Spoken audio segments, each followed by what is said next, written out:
Police এই কারণেই টিকে থাকবে পৃথিবীতে, সেটা হচ্ছে পুলিশের জন্মের সাথে সভ্যতার জন্ম বিকাশ এর সাথে জড়িত। সুতরাং আমি চাই বা না চাই এটা টিকে থাকবে।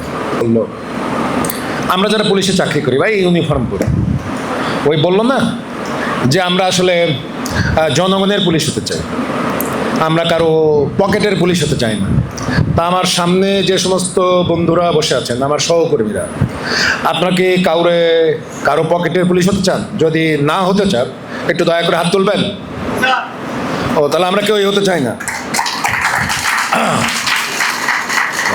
এখানে একটি মানুষও নাই, এখানে একটি পুলিশের ইউনিফর্ম পরা মানুষও নাই যিনি কারো পকেটের পুলিশ হতে চায়, তিনি তার পেশাগত দায়িত্ব পালন করতে চায়। তা আমাদের খুলনা বিশ্ববিদ্যালয়ের শিক্ষাবিদ, প্রধান প্রশাসক, ভাইস চ্যান্সেলর মহোদয় আছেন, তিনি অনেক সুন্দর করে বলেছেন তিনি যে পুলিশ দেখতে চান, তিনি যা বললেন আগামীকালের পত্রিকায় ওইটুকু কি হেডলাইন হবে? মানে তিনি যেমন দেখতে চান, আর আমাদের দুইজন বরেণ্য মানুষ তিনি যা বললেন এই পুলিশকে এইভাবে দেখতে চান। এই পুলিশকে রাজনৈতিক সাথে ব্যবহার করা হবে না, পকেটে নেওয়া হবে না, আমরা এগুলো করবো না।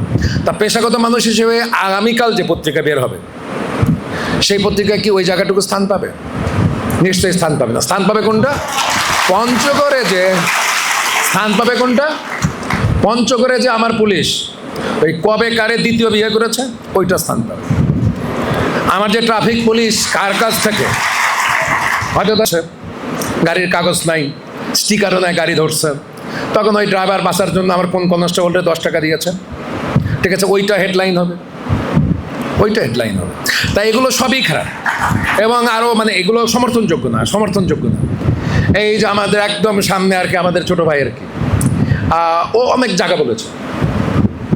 তো এই সেই ডিপার্টমেন্ট, এই যে কি 5ই আগস্ট থেকে আজকের যে 5ই আগস্ট 1 বছর ধরেন যে রুশ বিপ্লব যখন হয় তখন জন লিটার বই লিখছিলেন দুনিয়া কাঁপানো 10 দিন।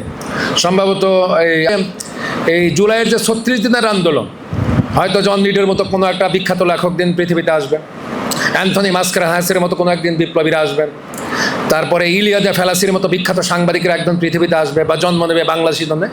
তারা হয়তো এই জায়গাটা আমার আকাঙ্ক্ষা এবং আমার যে অপূর্ণতা এটা নিয়ে লিখবে। তখন হয়তো আমি হয়তো পৃথিবীতে থাকবো না, আমার সন্তানরা তো সে বইটা পড়বে। তখন হয়তো আজকে যারা জুলাই যোদ্ধা এখানে বসে আছেন তারা কী কারণে জীবন দিলেন, আজকে যে এই যে আমাদের খালুজান বসে আছেন, আমাদের নাজমুস সাকিবের বাবা, খালাম্মা, অন্যান্য যারা বসে আছেন, তারা তাদের মূল্যায়ন করতে পারবেন।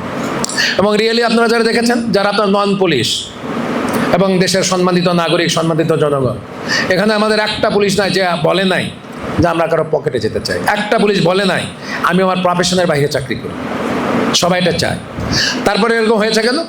এরকম হয়েছে কেন হয়েছে এটা আজকে যেমন স্বাধীনভাবে আমার ভাই বোনেরা বলতে পারলো, আজকে যেমন স্বাধীনভাবে 2 সাংবাদিক ভাই বলতে পারলো, ইনশাল্লাহ দোয়া করবেন কিছুদিন পরে আপনার কাতারে যা বসবো ওই দিন যেন আমিও যেন ভালোভাবে বলতে পারি। ওই দিনের প্রত্যাশায় থাকলাম এবং